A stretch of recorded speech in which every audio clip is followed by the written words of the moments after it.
चाहत ने डरकर अपने होठ साहिल के होठों से मिला दिए थे, लेकिन वो उसे किस नहीं कर रही थी। उसके होठों को अपने होठों पर देखकर साहिल मुस्कुरा दिया और फिर अगले ही पल वो उसे पागलों की तरह चूमने लगा, जैसे जुनून के साथ, जैसे वो सिर्फ उसी की हो, सिर्फ उसी का हक है उस पर।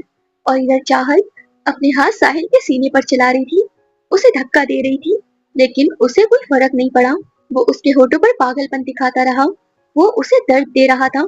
और फिर एकदम उसके होठ अपने होठों से अलग किए और चाहत बुरी तरह खांसने लगी, जैसे अब तक उसकी सांस अटकी हुई थी। वो तेज तेज सांसें ले रही थी, तो वही एकदम साहिल ने उसका हाथ कसकर पकड़ा और फिर डेस्क से अपनी गन उठाई और फिर जबरदस्ती उसे खींच कर ले जाने लगा।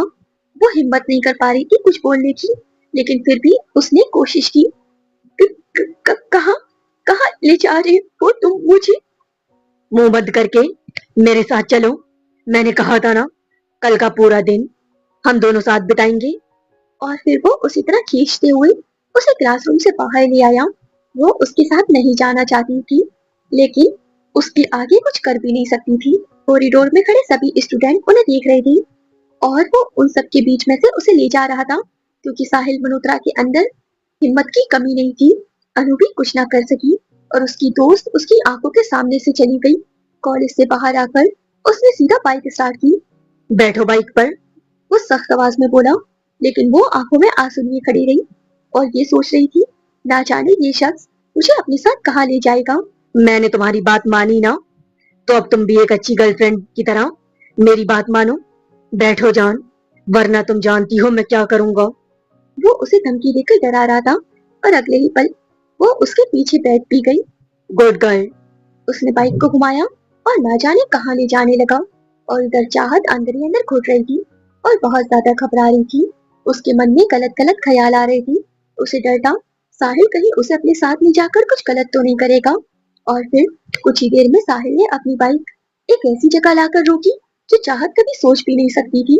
वो जल्दी से बाइक से उतर गई और अपने सामने बने अनाथ आश्रम को देखने लगी।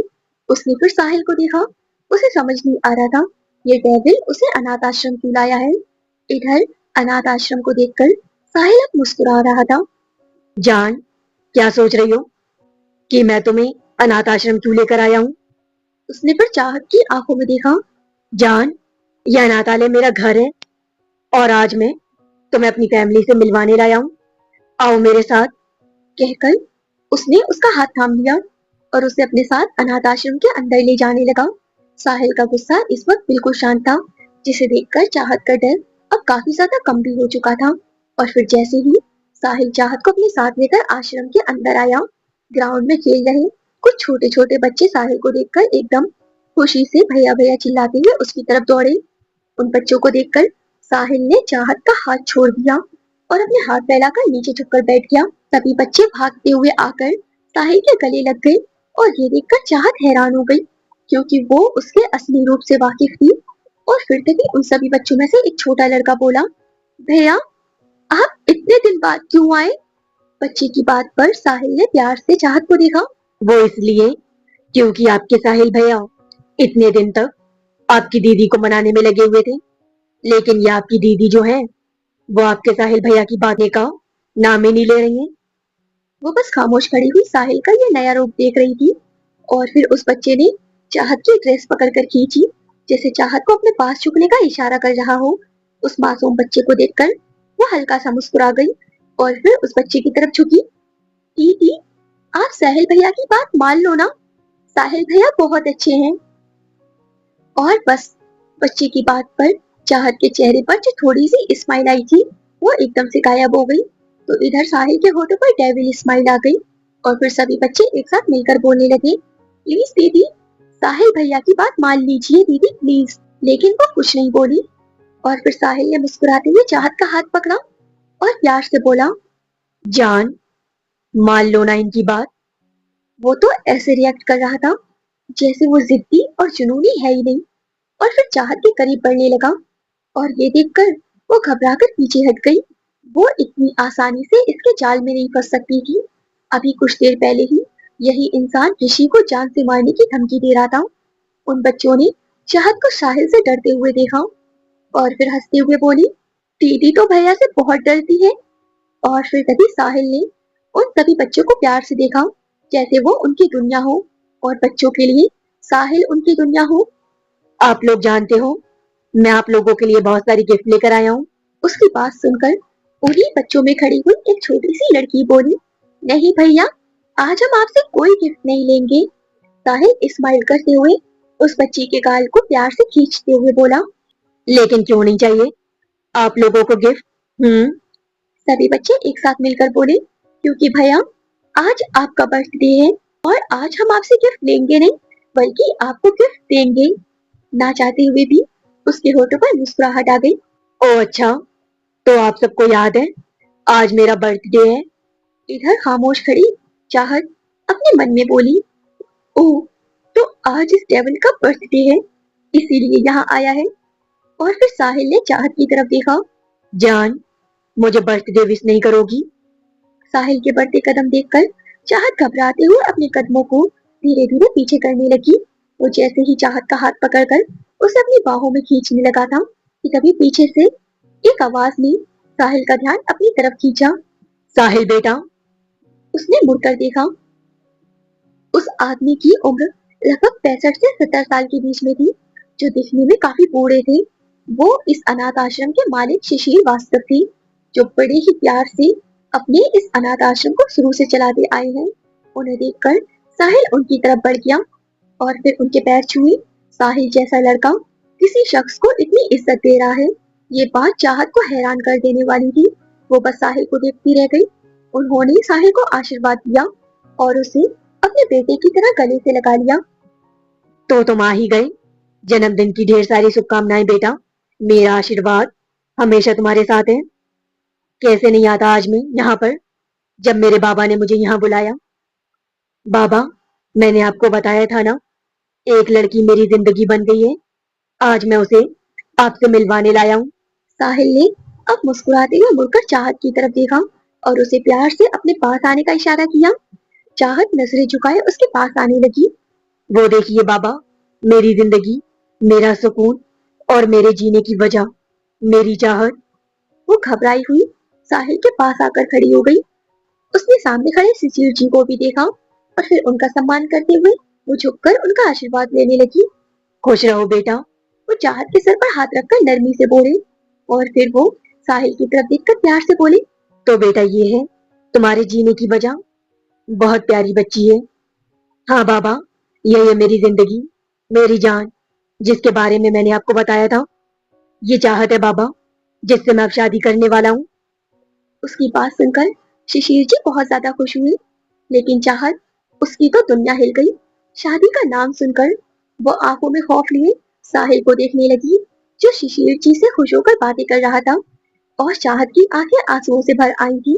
वो कुछ बोल भी नहीं पाई, बस खामोश रह गई। लेकिन तभी शिशिर जी मुस्कुराते हुए बोले, भगवान तुम दोनों की जोड़ी को सलामत रखे और तुम दोनों जिंदगी भर एक दूसरे के साथ हमेशा खुश रहो। साहिल फिर से एकदम खुशी से शिशिर जी के सीने से आ लगा। थैंक यू बाबा। उसकी खुशी हद से ज्यादा थी, लेकिन चाहत, उसका दिल तो अंदर ही अंदर रो रहा था, क्योंकि वो इस इंसान से शादी नहीं करना चाहती थी। वो शिशिर जी से चीख चीख कर ये बोलना चाहती थी कि जिसे आप अच्छा इंसान समझ रहे हैं, वो अच्छा इंसान नहीं है, बल्कि एक हैवान है, एक दरिंदा है, जिसने मेरी जिंदगी बर्बाद कर दी है। लेकिन वो ये नहीं बोल सकी और इसकी वजह थी उसके दिल में वो दहशत भरा डर, जो साहिल के नाम का था।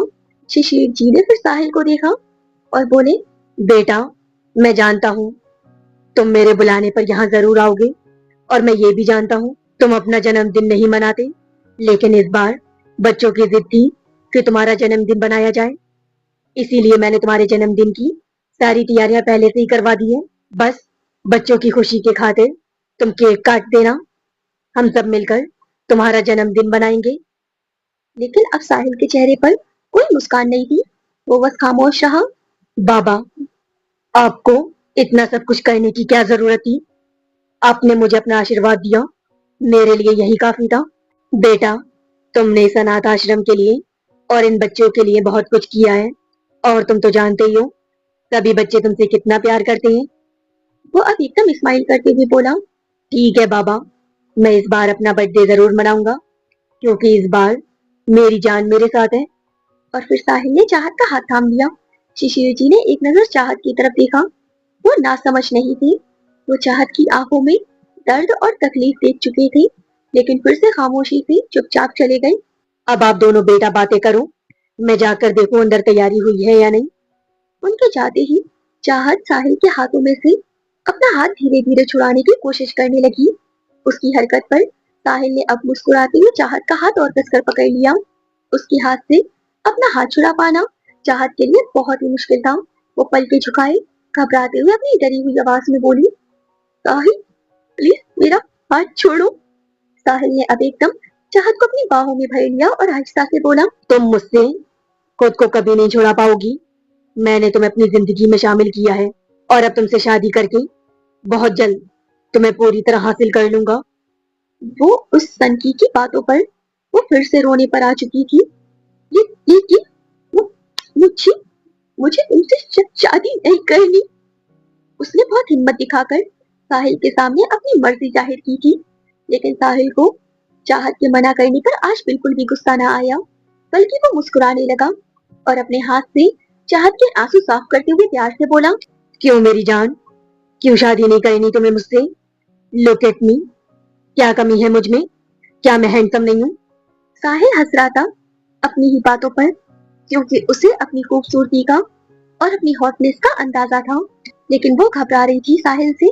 उसने कभी साहिल को इस नजर से देखा ही नहीं कि वो हैंडसम है या नहीं, लेकिन वो इतना जरूर जानती थी कि अगर उसे इस दुनिया में सबसे ज्यादा जिससे डर लगता है वो सिर्फ साहिल है। साहिल की मुस्कुराहट अब एकदम गायब हुई और वो बिल्कुल सीरियस हो गया, क्योंकि वो उसकी बाहों में खड़ी रो रही थी।